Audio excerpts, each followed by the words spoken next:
In this video here, we're going to learn about SOHCAHTOA, which is the sine, cosine, and tangent ratios. And these help us solve problems involving the angles and sides of a right angled triangle. So one thing to note is that SOHCAHTOA only applies for right angled triangles. And later on, we'll learn some other things in how to deal with non-right angled triangles. But for now, we're going to focus on right angled triangles. And it relates the side lengths. In the previous video, we learned how to name these side lengths. So for this big triangle here, we know that this side is the hypotenuse, the side on the bottom is opposite of theta, and the side on the left is adjacent. And what SOHCAHTOA tells us is it gives us the ratios that we can use to create equations. And then if we have an unknown variable, we can solve those equations for what we're looking for. So the SO part, the first part, the SOH, that stands for sine of theta being equal to opposite over hypotenuse. The CA part stands for cosine of theta equal to adjacent over hypotenuse. And the tangent part stands for tan of theta being equal to opposite over adjacent. So that's the TOA part of SOHCAHTOA. And so that's why I said it was so important that we name the sides of the triangles correctly, because that way we ensure that our equations are also correct. So we're going to jump into some examples here. And if we start with this one, we see that we have an angle here. And in this case, we have the angle 38 degrees. And so what I'm going to do is, in relation to this 38, I'm just going to jot down the names of the sides. And this is something you should definitely do at the start when you're practicing trigonometry. But I recommend doing it all the time. That way you can ensure that you're getting the right numbers in the right spot of the equation. It means that this 12.7 here, since it's across from the 90 degree, we know that this is in fact the hypotenuse, and the x value is across from the 38. So that's our opposite.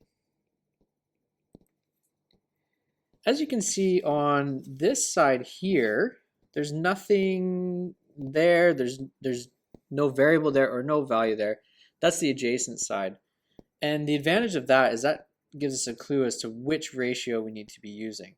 Because here I have labeled the opposite and the hypotenuse. And if I go back up here, I can see the opposite and the hypotenuse is related to sine. So now I can use these values to create an equation, and then I can solve the equation to find x. So the equation is going to be sine of 38 is equal to x over 12.7. Now this is a fraction here, and I have the x in the numerator. In order to isolate x, I need to multiply both sides of the equation by 12.7. Whenever I have a denominator, to get rid of it, I multiply by that value. And so what ends up happening is I have 12.7 times sine of 38 would be equal to x, because the 12.7 would divide out on the right side. And now I enter this in my calculator, and if you go on your calculator, you'll see there's a button that says sine. So you put something like 12.7 times sine 38, and that will give you an answer in centimeters if you make sure that your calculator is in degrees. Now sometimes calculators can be in radians, sometimes in degrees, so make sure your calculator is in degrees, because this part here, this 38, that's in degrees, so your calculator has to be in degrees. So if I enter that in my calculator, I get an answer of 7.8 centimeters. So what you should do now is pause the video and attempt the question on the right on your own and see if you can find the right ratio.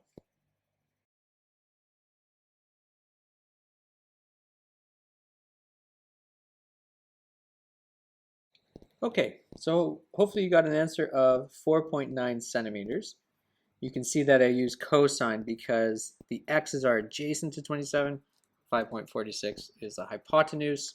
So that gives me the CA part of SOHCAHTOA. And my equation is cos 27 is equal to x over 5.46. And I use my calculator to solve. Let's move on to this next example here. So again, I'm going to label the sides in relation to the 27 degrees. The 12.7 then is my opposite side, and the x is adjacent. I don't have information on the hypotenuse, so that means I won't be using sine or cosine. So I know I'm going to be using tangent in this case. And tangent is opposite over adjacent. So the equation that I get from this triangle is tan of 27 is equal to 12.7 over x. And this ratio is a little bit different than the one we did above. In this scenario, the x is in the denominator. But the same rules apply algebraically. I multiply both sides by x. If I multiply both sides by x, the x will divide on the right, and I'll be left with an x in the numerator on the left side. So if I multiply both sides by x, I end up with x tangent 27 equal to 12.7. And now I can divide both sides by the tangent 27 to isolate x. And so x is 12.7 divided by tangent 27. And this is what I enter in my calculator in order to find x. And in this case, I get x is equal to 24.9 centimeters. So pause the video, try the one on the right, and see how you do.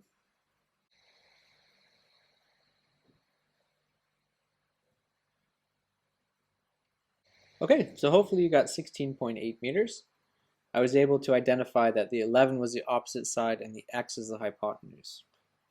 One more kind of quick check that you can do when you're doing these types of problems is we know that the hypotenuse is the longest side. And so if I get an answer of 16.8, it's more than 11. So that gives me good reason to believe that I did it correctly. If you ever end up in a scenario where the hypotenuse is not the longest side after your calculations, there's a good chance that you might have chosen the wrong ratio, or you might have done your calculations incorrectly. And so now we'll move on to this last example in this section. And this is what we're going to do when we're looking for an angle. And so the mathematics behind this is a little bit different than multiplying and dividing. And I'll explain that as we go. First step, same as always, make sure you identify the opposite and adjacent and hypotenuse. So in this case, the 5.8 is my hypotenuse, and the 3.2 is the opposite side to this angle x. Again, this adjacent side, we're not using it. So opposite over hypotenuse, so I know I'm using sine. So we have sine x equal to 2.3 over 5.8. Now the sine ratio, it's not the same as saying sine times x. So we can't divide by sine.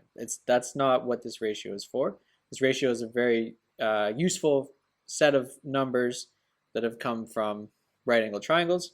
And so there's a special function on our calculator called the inverse sine. And if we do the inverse sine on both sides of the equation, that's how we can isolate x from this scenario. So what we do is this equation will end up looking like x equals to the inverse sine of 2.3 over 5.8. So in your calculator, you need to identify where the inverse sine button is. It's usually the same as the sine button, and you have to hit, second sine, and you get the inverse sine. And this is where the ratio goes in. Once you type that in your calculator, then you get an answer. And if your calculator is set to degrees, your answer will be in degrees. So we end up with x equal to 23.4 degrees. So again, one last time in this video, pause and try the question on the right.